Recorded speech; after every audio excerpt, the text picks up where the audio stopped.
আল্লাহর হককে আদায় করে দরকার আছে না নাই? আল্লাহ প্রদত্ত দায়িত্ব কর্তব্য পিতা মাতাদেরকে দিচ্ছেন, সকল পিতা মাতার প্রতি, যে তোমরা 5 ফরজ আদায় করার জন্য তোমার সন্তানকে বলো।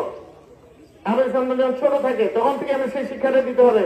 বাবা নামাজ পড়ো, কোরআন শরীফ পড়ো, রোজা রাখো, যাকাত দাও এবং কোরআন শিখো।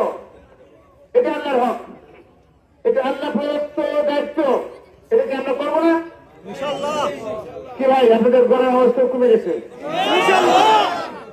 এটা বেশি বেশি করবো। এটা আমাদের আল্লাহ প্রদত্ত ইমানি দায়িত্ব, কর্তব্য। এটাকে আমরা বেশি বেশি আদায় করবো। আপনারা যারা তবলিগের জামাতে যান তারা কি এইটাই দাওয়াত দেন, তাই না? আমরা তো আমাদের রাজনৈতিক ভাবে দাওয়াত দেওয়া শুরু করছি। সবাই আমরা এই কথা বলতেছি, আল্লাহর হক আদায় করছি। আল্লাহর হক আদায় করেন, একবার যেমন সমাজের মধ্যে বিশৃঙ্খলা চলে যাবে, খারাপ কাজ চলে যাবে, যাবে না? এবং আরেকটা জিনিস ভাই আমাদের করতে হবে, সেটা কি জানেন? এটা আমাদের সামাজিক আন্দোলন তৈরি করতে হবে মাদক এবং জুয়ার বিরুদ্ধে।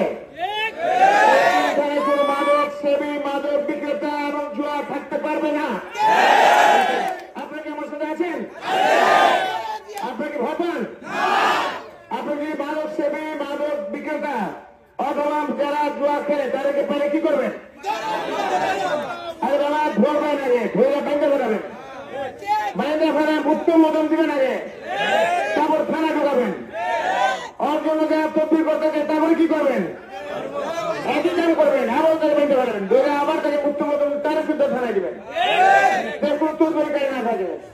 এরা যে মাদক সেবী এবং যে মাদককারী এবং যারা পিতা মাতা জানে তাদের বাপের কাজ করতেছিল না, যে মাদক সেবী সেটা ধ্বংস হয়েছে, তার পরিবার ধ্বংস, বউকে মারে, বউয়ের সম্পত্তি বিক্রি করে, জমি জামা গরু ছাগল যা বিক্রি করে, এবং যে বাবা তারও ধ্বংস। সেখান থেকে আমরা রক্ষা করতেছি না, তার উপকার করতেছি না, উপকার করতেছি। তো তোর বাবা মা উচিত তার সন্তানকে ধরে দেওয়া থেকে যেখানে পাবেন। এই তো পুলিশ খুঁজে পাবে না, আমরা খুঁজে পাবো, পাবো না? ভাষের ঝাড়ে অমুক খানে কোনায় লুকা এটা মাদক খায়, মাদকে যেখানে পাবেন সাড়ে সাড়ে 10 জন জায়গায় ঘেরো দিয়ে ফেলে ফেলাবেন, ভেঙে বেঁধে ফেলাবেন। রসিদে ভেঙে যাবো, কিন্তু মাইন দিয়ে তুলবে। এখানে আমার পোলা হোক, আমার ভাই হোক, আমার সঙ্গে যে কিছু হোক, কিছু আছে জায়গায় ভাই যে মাদক খায়, মাদক তাকে বাঁচান, তাকে বাঁচানোর পথটা কি? বাঁচানোর পথ হচ্ছে তাকে বাঁচান, পিটায় মুটায় ঘেরে দিবেন। 2-3 বার গেলে মাদক পাবে না, মাদকও খাবে না, তার মানে তার জীবনটা বেঁচে যাবে। বেঁচে গেল কিনা? তুমি আলো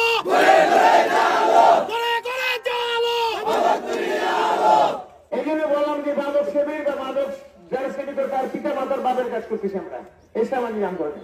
আর জুয়ারি ধ্বংস, তারা একদম পুরো জুয়া করে জমি যাওয়া সব বিক্রি করে সব শেষ।